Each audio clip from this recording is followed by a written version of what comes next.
আসসালামু আলাইকুম বন্ধুরা, ফিল্মি দুনিয়া চ্যানেলে আপনাদের স্বাগতম। চলুন আজকের ভিডিওতে দেখে আসি ঢালিউডের 90 দশকের 3 জনপ্রিয় চিত্রনায়িকা কাঞ্চি, আয়না এবং শাবজান অভিনীত সকল সিনেমার তালিকা। প্রথমে আছে চিত্রনায়িকা কাঞ্চি। উনি অভিনীত করেছেন 14টি সিনেমায়।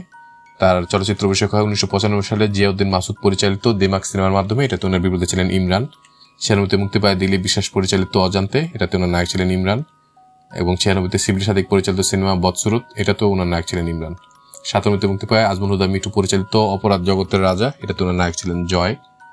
শালম কিরণ পরিচালিত শেষ ঠিকানা। এটাতে নায়ক ছিলেন অমিত হাসান। শওকত জামিল পরিচালিত দরদি সন্তান, নায়ক ছিলেন অমিত হাসান। শিবলি সাদিক পরিচালিত বিখ্যাত সিনেমা আনন্দ অশ্রু। এটাতে নায়ক ছিলেন সালমান শাহ। অঞ্জন পরিচালিত পৃথিবী আমার চায় না। এটাতে ওনার বিরুদ্ধে ছিলেন ফেরদৌস। কাজী হাত পরিচালিত পাগলা বাবুল, নায়ক ছিলেন মাসুদ শেখ। আবিদ হাসান বাদল পরিচালিত তুমি শুধু তুমি, নায়ক ছিলেন অমিত হাসান। 98তে মুক্তি পায় সৈয়দ হারুন পরিচালিত অচল পয়সা, নায়ক ছিলেন বাপ্পারাজ। আজিজ আহমেদ বাবুল পরিচালিত মৃত্যু কত ভয়ঙ্কর। এটাতে নায়ক ছিলেন অমিত হাসান।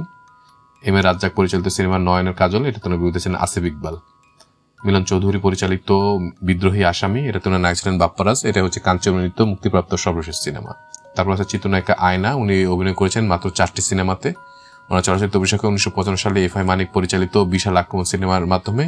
এটাতে ওনার বিরুদ্ধে ছিলেন নায়ক আরিফ খান এবং এই সিনেমাতে তিনি জেবা নামে চলচ্চিত্রে আত্মপ্রকাশ করেন। 97তে মুক্তি পায় মুখলেসুর রহমান পরিচালিত হৃদয়ের আয়না। এই সিনেমাটি ওনাকে ব্যাপক পরিচিতি ও জনপ্রিয়তা এনে দেয়। এটাতে ওনার নায়ক ছিলেন রিয়াজ। 2001-এ মুক্তি পায় দেওয়ান নজরুল পরিচালিত সুজন বন্ধু। এটাতে ওনার নায়ক ছিলেন আমিন খান। এবং 2003-এ উনি অভিনীত সর্বশেষ সিনেমা শিল্পী চক্রবর্তী পরিচালিত অন্তরে ঝড়। এটাতে ওনার নায়ক ছিলেন রিয়াজ। তারপর আছে চিত্রনায়িকা শাবজান। উনি অভিনয় করেছেন মাত্র 7টি সিনেমায়। সিনেমাগুলো হচ্ছে 1999 সালে নাদিম মাহমুদ পরিচালিত গণধোলাই। এটাতে নায়ক ছিলেন মান্না। একই বছর নাদিম মাহমুদের একটি সিনেমা গরিব কেন কাঁদে। এটা তো নায়ক ছিলেন মান্না। কাজী মোর্শেদ পরিচালিত নয়নের নয়ন, নায়ক ছিলেন রিয়াজ। ইফতেখার জাহান পরিচালিত গরিবরাও মানুষ। এটাতে ওনার বিপরীতে ছিলেন বাপ্পারাজ। নাদিম মাহমুদ পরিচালিত সংগ্রামী প্রেম। এটাতে নায়ক ছিলেন আলেকজান্ডার বো। 2001-এ মুক্তি পায় রায়হান মুজিব পরিচালিত টাইম নেই। এটাতে নায়ক ছিলেন মাসুদ শেখ। হারুনুজ্জামান পরিচালিত অন্যায়ের প্রতিশোধ। এটা হচ্ছে শাবজান অভিনীত এই পর্যন্ত মুক্তিপ্রাপ্ত সর্বশেষ সিনেমা। আমাদের ভিডিওগুলো ভালো লাগলে অবশ্যই আমাদের চ্যানেলটি সাবস্ক্রাইব করে আমাদের পাশে থাকবেন। ইনশাআল্লাহ খুব শীঘ্রই দেখা হচ্ছে ভিন্ন স্বাদের নতুন কোনো ভিডিও নিয়ে।